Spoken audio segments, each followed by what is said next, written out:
नुआखाई सरिकिना 8 दिन हला टुणे आइस टिके नि पड़ला चिकेन मटन कथा तो छाड़ हेणुआ पुड़ा झुरी टिके भी खाइबा के नि पाइनी मंदुक रे जेतेबे बसी थिनी भाउजर फोन आसला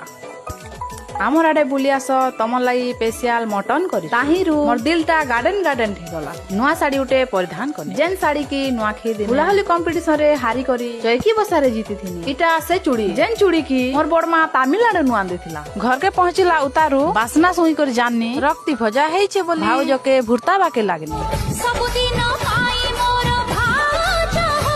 किचन के जे करी जेते बेल मटन स्टार्ट करले मुई पाके गनियार कहनी मटन रांधी जानी छ तो इटा सुनी करी से माने कहले लेथा तुरु आराम करी करी पुड़ा झुरी तक रांधी जानसी यूट्यूब रु देखी देखी भात तुन जेते बेल रेडी हला देखनी जे तेल तुन एंती दिसुथिला जे गुटे लोग पाइन पहरी पारबा छति तुन देखला परे जाननी जे तेल लीटर एते काजी पड़ी गुटे लोग खाइला परे मोड़े तेल माखवार दरकार नि पड़े शिकार तुन जेते बेल चाखनी कलर मिर्चा जागा न राख मिर्चा पड़ी सेथि लागी पानी धुई धुई करी खाइनी।